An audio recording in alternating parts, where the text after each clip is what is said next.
Hey guys, Billy Davidson here with the All Pro Parking Lot Striping course. I wanted to show you a device that we found that makes it so much easier to load your parking lot striping equipment, especially if you're by yourself and trying to put it in a bed of a pickup truck. It's basically what we call a ramp kit. You get two in a box from Home Depot for around 20 bucks. You can attach it to a 2x6 board as you see here.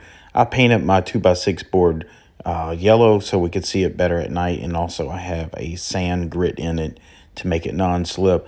Now you can load that striper machine by yourself, but be careful with it. You got to have some upper body strength. You want to get that momentum going into the bed of the truck, and also make sure it's secure where it doesn't slip and your whole machine falls. Also, if you are a member of the All Pro Parking Lot Striping course, go ahead and log in. Very soon we'll be adding an additional 2 hours of information to the All Pro Parking Lot Striping course, bringing it to nearly 14 hours of online video training exclusive that teaches you exactly how to start a parking lot striping business so you can make hundreds of dollars per hour.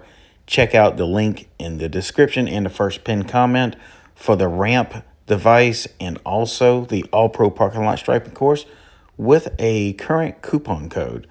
Again, I'm Billy Davidson, and I hope to see you in the next video.